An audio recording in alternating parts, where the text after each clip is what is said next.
इयत्ता 7वी, विषय सामान्य विज्ञान, धडा 4, सजीवातील पोषण. मुलांनो, पुरेसा व योग्य आहार न घेतल्यामुळे जी अशक्तपणाची व आजारपणाची परिस्थिती निर्माण होते तिला कुपोषण म्हणतात. कुपोषण झालेल्या व्यक्तीला कुपोषित असे म्हणतात. कुपोषण म्हणजे आजार नाही, परंतु अयोग्य आहार, उपासमार व जीवनसत्वांचा अभाव यांचा परिणाम मुलांच्या शरीरावर होतो. असे मूल लहानशा आजाराने सुद्धा अशक्त दिसू लागते. उदाहरणार्थ, अंगावर सूज येणे, मूल रडके होणे, बाळाची वाढ खुंटणे, वजन व उंची वयाच्या प्रमाणात न वाढणे यालाच कुपोषण म्हणतात. असे कुपोषण होऊ नये म्हणून योग्य संतुलित आहार घेतला पाहिजे. आपल्या वयानुसार आहाराचे व्यवस्थित नियोजन केले पाहिजे. हे सर्व आपण मागच्या वर्षी शिकलो आहोत. आता आपण या पाठात पोषण म्हणजे काय याची सविस्तर माहिती घेणार आहोत. पोषण. पोषक द्रव्ये शरीरात घेऊन त्यांचा वापर करण्याच्या सजीवांच्या प्रक्रियेला पोषण असे म्हणतात. सजीवांमध्ये काही जीवनक्रिया ह्या सतत सुरू असतात. त्या कधीही न थांबणाऱ्या असतात. या जीवनक्रिया सुरळीत चालू राहाव्यात यासाठी मानवाला पोषणाची आवश्यकता असते. पोषणामुळे आपल्या शरीराला ऊर्जा मिळते. या ऊर्जेमुळेच शरीरातील पेशींची झीज भरून निघते आणि उती दुरुस्त होतात.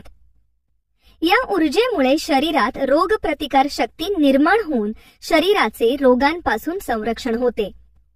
तसेच आपल्या शरीराची वाढ होण्यासाठी आणि शरीर निरोगी राहण्यासाठीही पोषणाची आवश्यकता असते.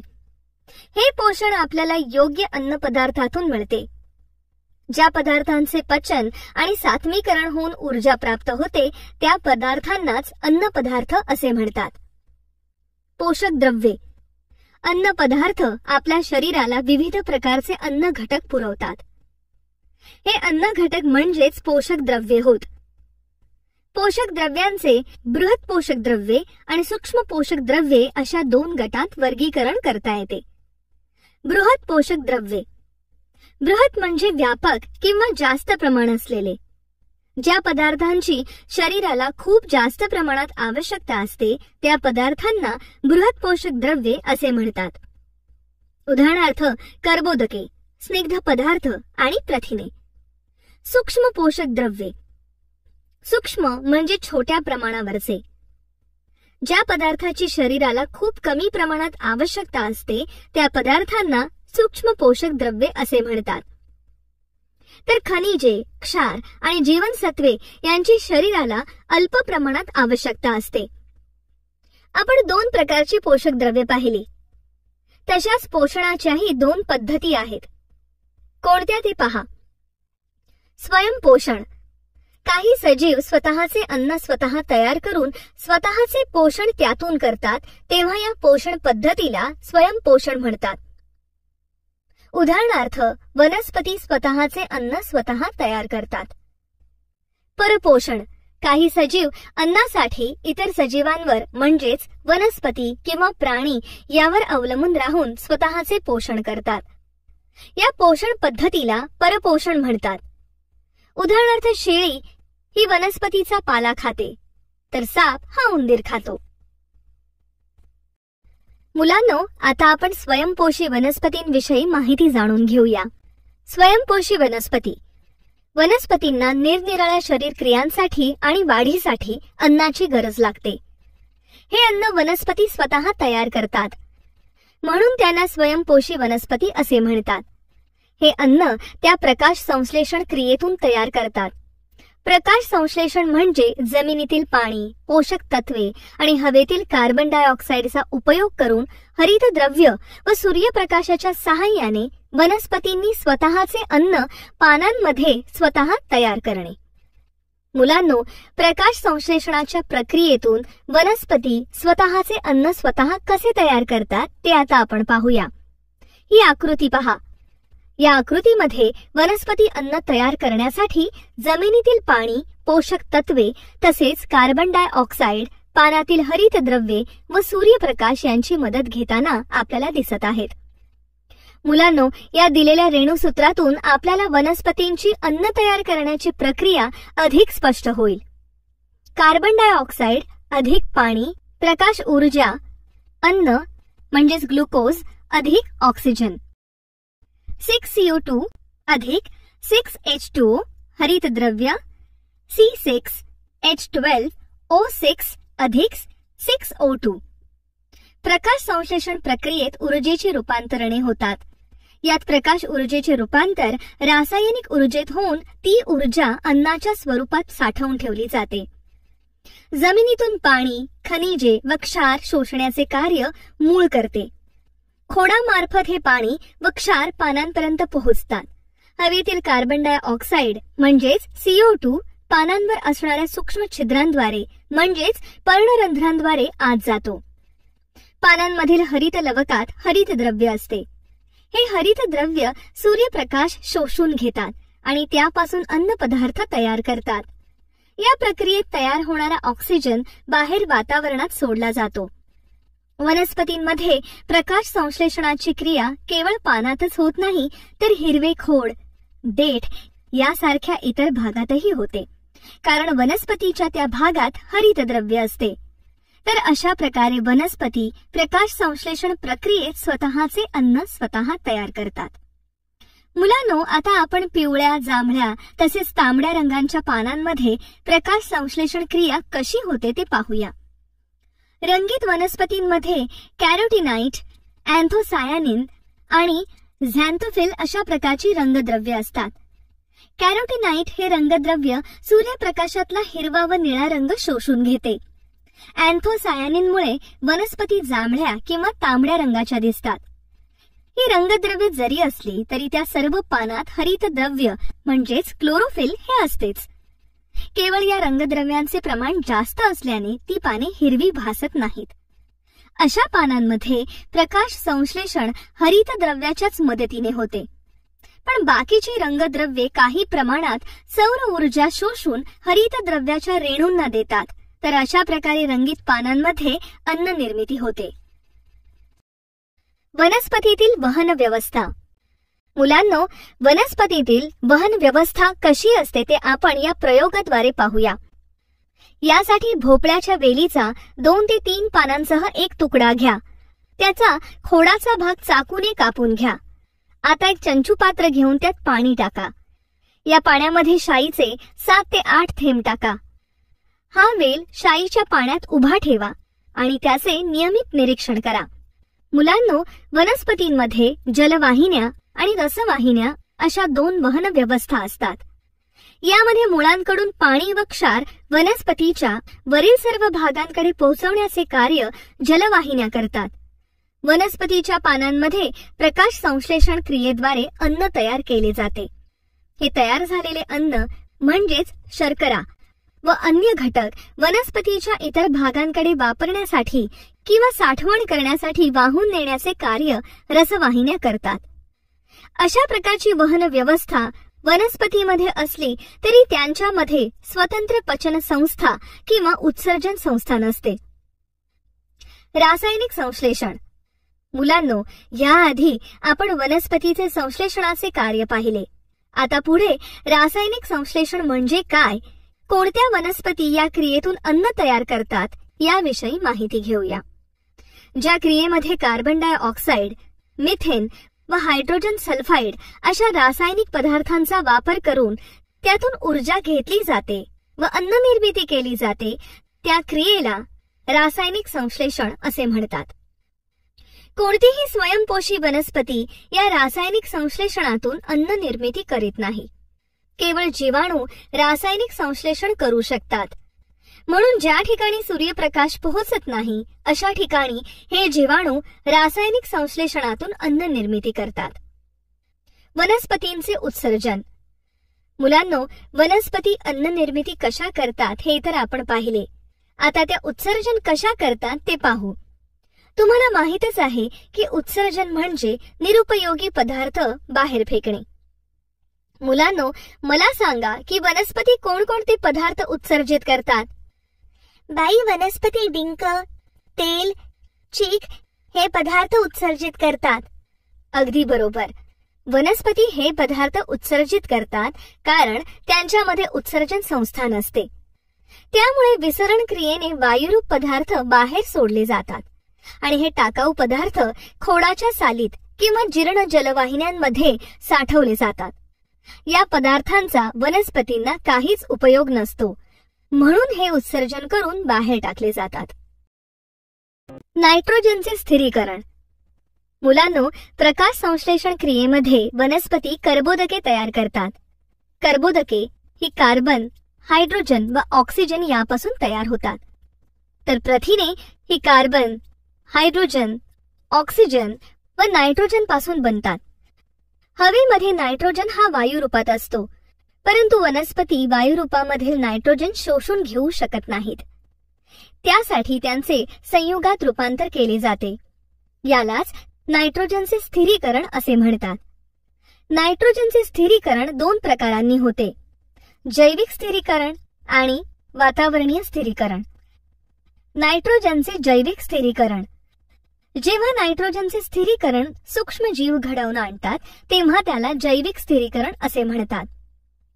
रायझोबियम व अझिटोबॅक्टर हे 2 प्रकारचे जीवाणू नायट्रोजनचे जैविक स्थिरीकरण घडवून आणतात. द्विदल शिंबावर्गीय वनस्पतींच्या मुळांवरील असलेल्या गाठींमध्ये रायझोबियम असतात.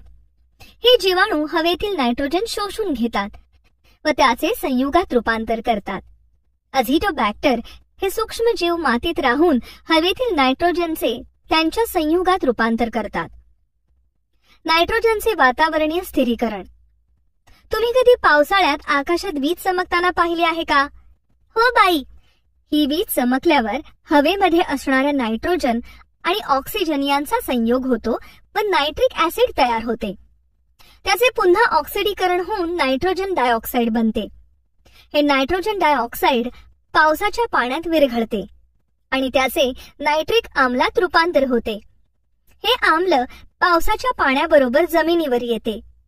वनस्पती या नायट्रोजनचा उपयोग स्वतःच्या वाढीसाठी करतात. या संपूर्ण प्रक्रियेला नायट्रोजनचे वातावरणीय स्थिरीकरण असे म्हणतात. विजेचे चमकणे. नायट्रोजन अधिक ऑक्सिजन यांचा संयोग. Nitric acid. नायट्रिक ऍसिडचे ऑक्सिडीकरण. Nitrogen dioxide. नायट्रिक आम्ल. सजीवांना वाढीसाठी व स्वतःच्या विकासासाठी पोषणाची खूप गरज असते. आता आपण या पोषणातील सहजीवी पोषणाविषयी माहिती जाणून घेऊया. सहजीवी पोषण. सजीवांच्या निकट सहसंबंधातून पोषण, संरक्षण, आधार इत्यादी गोष्टी साध्य करण्यासाठी जेव्हा 2 किंवा अधिक सजीव एकत्र येतात तेव्हा त्याला सहजीवी पोषण असे म्हणतात. मुलांनो, काही झाडांच्या मुळांजवळ बुरशी वाढते. त्यावेळी झाड बुरशीला पोषक तत्वे पुरवते आणि त्या बदल्यात बुरशी झाडाच्या मुळांना क्षार व पाणी देते. दगडफूल हे सहजीवी पोषणाचे उदाहरण आहे. यात शैवाल व बुरशी एकत्र राहून नवीन रचना तयार होते. बुरशी शैवालाला निवारा, पाणी व क्षार पुरवते, तर त्या बदल्यात शैवाल प्रकाश संश्लेषण करून बुरशीला अन्न पुरवते. यात शैवाल किंवा बुरशीला स्वतःचे स्वतंत्र अस्तित्व नसते. झाड, बुरशी, क्षार व पाणी. शैवाल, अन्न, क्षार, पाणी, निवारा, बुरशी. परपोषी वनस्पती. परपोषी म्हणजे दुसऱ्याच्या आधारावर जगणाऱ्या वनस्पती. परपोषी वनस्पतींमध्ये हरितद्रव्य नसते. या वनस्पतींमधील बहुतेक वनस्पती या परजीवी असतात. त्या इतर सजीवांच्या शरीरात किंवा शरीरावर वाढतात. त्यांच्याकडून आपले अन्न मिळवतात, म्हणून त्यांना परजीवी वनस्पती म्हणतात. उदाहरणार्थ बाणगुळ, अमरवेल इत्यादी. अशा परजीवी वनस्पतींचे 2 प्रकार आहेत: अर्धपरजीवी आणि संपूर्ण परजीवी वनस्पती. अर्धपरजीवी. अर्धपरजीवी वनस्पती आधारासाठी मोठ्या वृक्षावर अवलंबून असतात. या वनस्पती वृक्षाकडून क्षार व पाणी शोषून स्वतःचे अन्न तयार करतात. उदाहरणार्थ बाणगुळ. संपूर्ण परजीवी. या प्रकारच्या वनस्पतींमध्ये हरितद्रव्य अजिबात नसते. अशी परजीवी वनस्पती पूर्णपणे दुसऱ्या वनस्पतींवरच अवलंबून असते. म्हणून त्यांना संपूर्ण परजीवी वनस्पती असे म्हणतात. उदाहरणार्थ अमरवेल. अमरवेल ही पाने नसलेली नुसतीच दोरीसारखी पिवळ्या रंगाची वेल असते. कीटकभक्षी वनस्पती. मुलांनो, काही वनस्पती कीटकांचे भक्षण करून त्यांच्या शरीरापासून अन्न घटक मिळवतात. अशा वनस्पतींना कीटकभक्षी वनस्पती म्हणतात. या वनस्पती नायट्रोजन संयुगांचा अभाव असणाऱ्या जमिनीत किंवा पाण्यात वाढतात. उदाहरणार्थ ड्रॉसेरा बर्मानी, घटपर्णी इत्यादी. ड्रॉसेरा बर्मानी या वनस्पतीची रचना एखाद्या फुलासारखी दिसते. ते जमिनीला लागून वाढते. तिची पाने आकर्षक गुलाबी लाल रंगाची असतात आणि त्यांच्या कडांना बारीक केस तंतू असून त्यावर कीटकांना आकर्षणारे चिकट असे द्रवाचे बिंदू असतात. इसवी सन 1737 मध्ये श्रीलंकेत जोहान्स बर्मन या शास्त्रज्ञाने या वनस्पतीचा शोध लावला. त्यामुळे या वनस्पतीचे नाव ड्रॉसेरा बर्मानी असे आहे. खरं तर घटपर्णी या वनस्पतीमध्ये प्रकाश संश्लेषणाची क्रिया होत असते. तरीही आपण या वनस्पतीला कीटकभक्षी वनस्पती म्हणतो. कारण घटपर्णी वनस्पती ज्या मातीत वाढते तेथे नायट्रोजनची कमतरता असते. त्यामुळे वाढीसाठी आणि प्रथिन निर्मितीसाठी लागणारे पुरेसे नायट्रोजन मातीतून न मिळाल्याने घटपर्णी वनस्पतीला कीटकभक्षण करावे लागते. मृतोपजीवी वनस्पती. सजीवांच्या कुजलेल्या मृत अवशेषांवर अवलंबून असणाऱ्या वनस्पतींना मृतोपजीवी वनस्पती असे म्हणतात. कवक गटातील काही बुरशी व भूछत्रे या मृत अवशेषांवर जगणाऱ्या वनस्पती आहेत.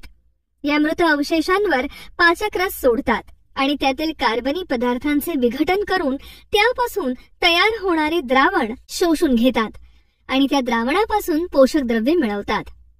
मुलांनो, काही प्रकारच्या बुरशीमुळे अन्न खराब होते आणि त्यामुळे विविध आजारही होतात. परंतु काही बुरशींमध्ये औषधी गुणधर्म असतात. याचप्रमाणे यीस्ट आणि काही भूछत्रे देखील खूप महत्त्वाचे कार्य करतात. यीस्ट हे किण्व असून त्याचा उपयोग आंबवण्याच्या प्रक्रियांसाठी तसेच ब्रेड तयार करण्यासाठी होतो. भूछत्र आहारात घेतल्यास जीवनसत्वे व लोह भरपूर प्रमाणात मिळतात. मुलांनो, आता आपण वनस्पतींमधील पोषक द्रव्ये, त्यांची कार्ये व त्यांच्या अभावामुळे होणारे परिणाम याविषयी माहिती पाहणार आहोत. नायट्रोजन. नायट्रोजन हा प्रथिने, हरितद्रव्ये आणि पेशीद्रव यांच्यातील महत्त्वाचा घटक आहे. या नायट्रोजनच्या अभावामुळे वनस्पतींची पाने पिवळी होतात. तसेच वनस्पतींची वाढही खुंटते. फॉस्फरस. फॉस्फरस वनस्पतीच्या प्रकाश संश्लेषण क्रियेमध्ये प्रकाश ऊर्जेचे रासायनिक ऊर्जेत रूपांतर करतो. फॉस्फरसच्या अभावामुळे वनस्पतीची अकाली पाने गळू लागतात. त्यांना उशिरा फुले येतात. वनस्पतीच्या मुळांची वाढ खुंटते. पोटॅशियम. पोटॅशियममुळे वनस्पतीच्या चयापचय क्रियेवर चांगला परिणाम होतो. पोटॅशियमच्या अभावामुळे वनस्पतीचे खोड बारीक होते. पाने कोमेजून जातात आणि त्यांच्यात पिष्टमय पदार्थ तयार होत नाहीत. मॅग्नेशियम. हरितद्रव्य तयार होण्यासाठी मॅग्नेशियमची खूप आवश्यकता असते. मॅग्नेशियमच्या अभावामुळे वनस्पतीची वाढ संथ गतीने होते आणि पानेही पिवळी पडतात. लोह. मॅग्नेशियम प्रमाणेच लोह हरितद्रव्य निर्मितीसाठी महत्त्वाचे असते. लोहाच्या अभावामुळे वनस्पतीची पाने पिवळी पडतात. मॅंगनीज. वनस्पतीमध्ये आवश्यक असणाऱ्या प्रमुख संप्रेरकांची निर्मिती करते. मॅंगनीजच्या अभावामुळे वनस्पतीची वाढ खुंटते आणि पानावर डाग पडतात. झिंक. झिंकमुळेच वनस्पतींमध्ये इतर संप्रेरकांची निर्मिती होते. झिंकच्या अभावामुळे वनस्पतींची वाढ खुंटते, पाने पिवळी होतात.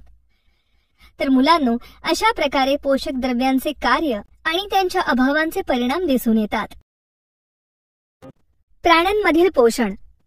मुलांनो, आतापर्यंत आपण वनस्पतींचे पोषण पाहिले. पुढे आपण प्राण्यांमधील पोषण पाहूया.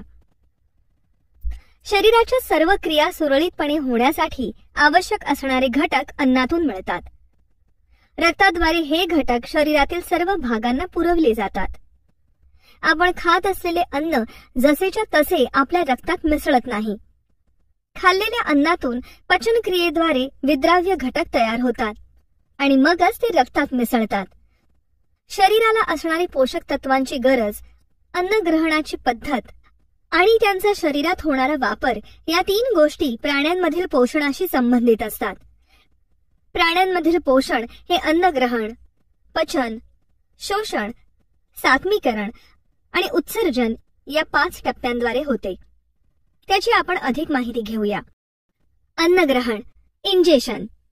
अन्न मुखावाटे शरीरात घेणे म्हणजे अन्न ग्रहण करणे. पचन, डायजेशन. अन्न ग्रहण केल्यानंतर अन्नाचे रूपांतर विद्राव्य घटकात होणे यास अन्नपचन असे म्हणतात. संपूर्ण पचन संस्थेत अन्नाचे पचन होत असते. शोषण, ऍब्झॉर्प्शन. शोषण म्हणजे रक्तामध्ये पचनातून तयार झालेले विद्राव्य घटक शोषले जाणे. सात्मीकरण, ऍसिमिलिएशन. शरीरामध्ये विविध पेशी व उतीचा समूह असतो. या पेशी व उतीतून अन्न घटकाचे वहन व ऊर्जा निर्मिती होते. उत्सर्जन, इजेशन. न पचलेले आणि न शोषलेले उर्वरित अन्न घटक गुदद्वाराने शरीराबाहेर टाकले जातात. तर असे आहेत प्राण्यातील पोषणाचे 5 टप्पे. समभक्षी पोषण. पेशींनुसार सजीवांचे एकपेशीय व बहुपेशीय प्राणी असे प्रकार पडतात. एकपेशीय सजीवात पोषणासंबंधीच्या सर्व क्रिया एकाच पेशीत होतात, जसे अमिबा, युग्लिना आणि पॅरामेशियम हे सारे एकपेशीय सजीव आहेत. मुलांनो, यातील अमिबा आपल्या अन्नाचे ग्रहण कसे करतो ते पहा. अमिबामध्ये अन्न ग्रहणासाठी वेगळे अवयव नसतात. हा एकपेशीय सजीव आहे. हा पेशीच्या कोणत्याही पृष्ठभागातून अन्न आत घेऊ शकतो. अन्न ग्रहणाच्या वेळी अमिबा अन्न कणाला छद्मपादांच्या मदतीने सर्व बाजूंनी वेधून तो कण आपल्या पेशीमध्ये समाविष्ट करतो. त्यानंतर अन्न कणांवर विविध विकराच्या सहाय्याने पचनक्रिया घडून तो अन्नाचे कण विद्राव्य स्वरूपात रूपांतरित करतो.